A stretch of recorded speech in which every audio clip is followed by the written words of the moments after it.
that we, when we stand up to those who oppress our communities, that Allah accepts from us that as a form of jihad, that we are struggling against tyrants and rulers, not only abroad in the Middle East or in the other side of the world, but here in these United States of America, where you have fascists and white supremacists and Islamophobes reigning in the White House. Sarsour's supporters maintain the word causing fierce backlash has been taken out of context, and that she's also been fighting back, tweeting, "Right wing tries to demonize my leadership. Editing videos is their favorite pastime." Here now, Ben Shapiro is editor-in-chief of DailyWire.com, and Hassan Shibli is chief executive director of CARE Florida, a friend of Ms. Sarsour's, and was president when she made the comment. So, Hassan, let me start with you. Tell me how it was taken out of context. Well, jihad means to struggle for good, and she was very clear that it's our duty as Americans and as Muslims to put forward our best effort and to struggle to speak truth to power, to help the disenfranchised, to stand for the oppressed, no matter what the cost is of speaking out. And she's actually paying the price of speaking out and calling out the Trump administration's attacks on minorities, attacks against women. Linda's a revolutionary American Muslim, proud, hijab sporting activist, and we stand with her. We're proud of the tremendous work she's doing to stand with all disenfranchised minorities to make America great by standing for justice and speaking truth to power, which is exactly what jihad is about. Okay, so I first read about this on the Daily Wire, but when you wrote about it, Ben, tell me why you think that it was not taken out of context when she calls for jihad against the White House. Well, I mean, it clearly wasn't taken out of context. Everybody I know who posted this story posted the entire video, as well as a large portion of the transcript from what she said. I don't think anybody is claiming that she openly called for violence against President Trump, but jihad means more than just internal struggle or quote-unquote struggle for good. I mean, we all know that there are terrorists all over the world who invoke the word jihad as justification for what they do, and Linda Sarsour knows that too. I mean, she knows how to make a headline. She is a radical anti-Semite who has backed terrorists in the past. She's a person who has said that Ayan Stop smearing her. Don't smear a woman who's not here to defend herself. You just don't like a vocal American Muslim woman proudly standing for justice. Don't smear a woman who's not here to defend herself. Shame on you. Okay, I'll talk about CARE instead. CARE is an organization that was an unindicted co-conspirator in the Holy Land Foundation. Right, shift the topic. Exactly. Never indicted. Don't try to drown out the conversation. Let's talk about what jihad means. Jihad means striving for truth. Let me ask you, Hassan. Exactly what Hassan, let me ask you something. If you want to talk about context, let's talk about the full context. Yes, go ahead and ask me. Okay, this is what I want to ask you. The fact that she began this speech by praising a guy who has in the past talked about how jihad includes violent jihad. She started her speech with that. So let's not pretend that you can just, you're the one taking this one line out of context and then suggesting that it only refers to I encourage everybody just to listen to the speech for herself. So I listened to it, and I have a question to you from a communication standpoint. So she wants to be an effective activist. Surely she is aware that when the general public hears the word jihad, it's not necessarily about an internal struggle and standing up for people's rights. I mean, we do that all the time in America, like our country's actually built on that. So I'm curious why she doesn't think that she would get some backlash. If you're going to say those things, you are going to get, stir up a hornet's nest.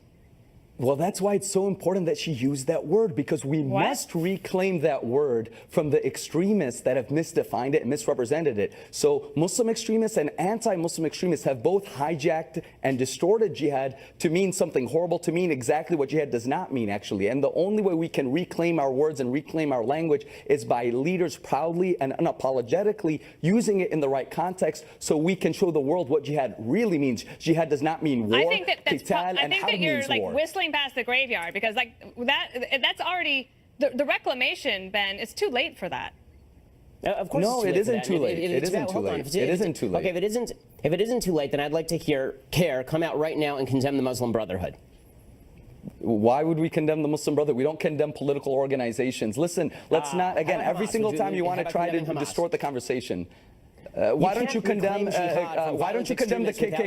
Why don't you condemn the Lord's Resistance Army? Every time a Muslim comes up, you start condemning. You start asking Muslims to condemn. Muslims are human beings. We're proud Americans. We stand for peace. We stand for justice. We condemn all people. We condemn all people who engage in violence against human beings, against civilians. Take that for granted. We are one humanity, one people. Let's get to know each other. Let's not promote fear and hate of each other. All right, Hassan, I'll give the last word to you, Ben. Okay, if you want to reclaim the word jihad, you should start by condemning organizations that promote jihad all over the world instead of associating with them, praising Why would them, we? and talking about again, you're misdefining jihad. Jihad means standing for justice. Jihad means standing for justice. It doesn't mean terrorism. And we stand against all terrorists and all those who engage in violence. Organizations that participate in it. This is not hard. We have and we do, just as everybody else does. Thank you, and God bless you, and God bless America. Thank you. That's an amazing welcome. I can see that you Catholics take your mid-30s Jews very seriously. So I'm here to talk a little bit about the elections that are coming up and why, obviously, it's important that everybody be involved. So the elections that are coming up, it was amply summed up before. Democrats are defending 26 seats. Republicans are defending 9. Trump won 10 of those seats. States the Democrats are defending by an average of about 15 points. There are a bunch of seats that Republicans should pick up so long as they don't nominate complete idiots, which fortunately, unlike in Alabama, it seems like they are more likely to do, is nominate some decent candidates. Republicans have a 14-point lead in the generic ballot in West Virginia. They have an 8-point lead in North Dakota versus Heidi Heitkamp. They have a 5-point lead versus Joe Donnelly in Indiana, a 5-point lead in Missouri versus Claire McCaskill, a 5-point lead versus John Tester in Montana. So that is 5 seats right off the bat that Republicans should win if they run their races properly. In the House, obviously, Democrats need to pick up 23 seats. The best available data suggests that it's about a 50-50 shot right now whether the Democrats win the House. Now, that's pretty amazing considering that Donald Trump's approval rating has been hovering between the high 30s and low 40s for virtually all of his presidency, but it is demonstrative of just how terrible Democrats are at legitimately everything. I mean, their campaign this week is apparently Hamas is good, we learned. And we learned that that MS-13 rather, are not animals. We learned that, so that was good. And we have learned that the NRA are terrorists. So if you are a member of the NRA, you're a terrorist. If you're Hamas, you're innocent. And if you're a member of MS-13, you're a perfectly decent human being who is not, in fact, an animal. This is what we've learned from the Democrats this week. If they want to run on that, more power to them. Enjoy. One of the things that's happened with President Trump is that President Trump's election has driven them completely mad and driven them completely off the rails. So I think a lot of folks were duly surprised by President Trump's election. I know that I lost a lot of money over it in bets. But, but what's happened with the Democrats is they've started nominating the most extreme candidates they can find in primaries. And it's having a pretty significant impact, or could at least have a pretty significant impact. There were some state elections in Pennsylvania, state primaries in Pennsylvania, and 2 card-carrying members of the Democratic Socialists of America beat state representatives in Democratic primaries with 65% and 68% of the vote, respectively, in Pennsylvania.